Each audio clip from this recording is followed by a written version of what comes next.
Over the years, we've featured many attempts by the tech world to digitise note-taking, but they've almost always involved using a keyboard. Thankfully, there's a new breed of note-taking which replicates the much more natural method of using a pen. So I've assembled 3 of the latest digital note-taking solutions to find out which is best. The cheapest is the Wacom Bamboo Slate. It comes in A4 and A5 sizes and combines actual paper with a smart pen and pad. Next is the Samsung Galaxy Tab S6 Lite. It runs Android 10, and unlike a lot of tablets, the stylus comes bundled with the device at no extra cost. And last up, and the most expensive on test, is the remarkable 2, a specialised tablet with 2 weeks of battery life and an e-ink display. The blurb says it should be just like using pen and paper. I can't wait to see if it is. All these devices claim to be able to turn your handwriting into typed-out text. I've come to see Dr. Bayer. He's a private GP based in Birmingham, and we all know a doctor's handwriting is shocking. Can you get that typed, please? Even his receptionist can't read his notes. So, test 1 will find out if my devices can convert the doc's scribbles into legible text. But first, I need a faux diagnosis. How can I help today? Well, I've got this painful throbbing sensation in my fingers. It's pretty common these days. I think it's a bit of a touch screen finger. Ooh. Dr. Bayer is going to use each of the devices to write out a prescription for my ailment. First up, the Wacom. Real paper, which is great. While you write on the real paper, the Wacom uses sensors in the pen and the pad to detect your handwriting. So I'm going to prescribe you 90 milligrams, stylus trochen, for a fortnight. And during that time, you've got to keep away from Craig Charles. Really? Yes. Really important. It's going to be tricky. Once you're done, a push of a button sends your handwriting to your phone, where the Wacom app converts it into digital text. Almost. Almost. The drug name isn't quite right, and it says K. Charles. It hasn't quite picked up on my bad writing.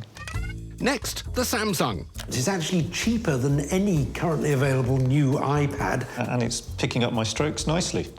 We're using Samsung's Notes app, and a quick tap should convert the doctor's scribble to text. Not as good as the last one, I have to say. Ah. Stylonos Both for Fortlight and Ormsdeely.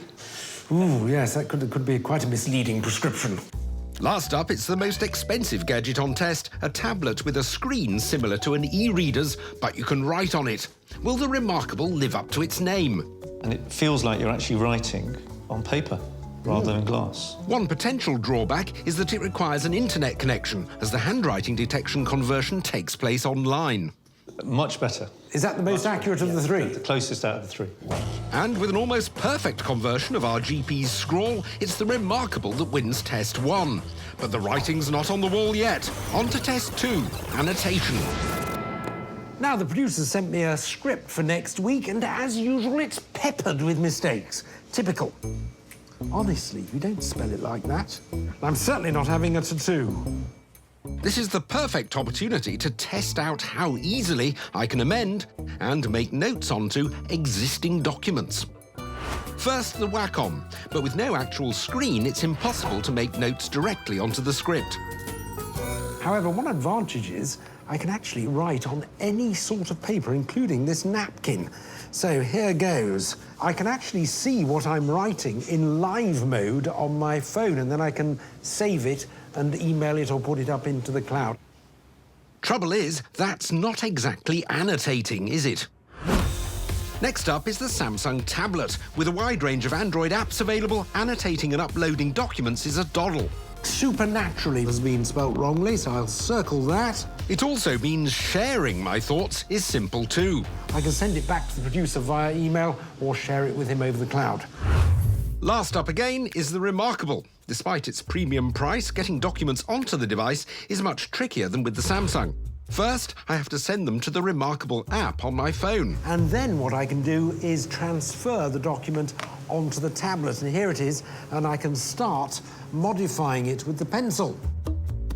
When you're done annotating, to share your thoughts via email, you'll need your phone again. And the device only works with PDF and ebook formats. I actually quite like the Remarkable to write on. However, overall, there's no denying the fact that the Samsung offers you the most flexibility in terms of editing a document and sending it back.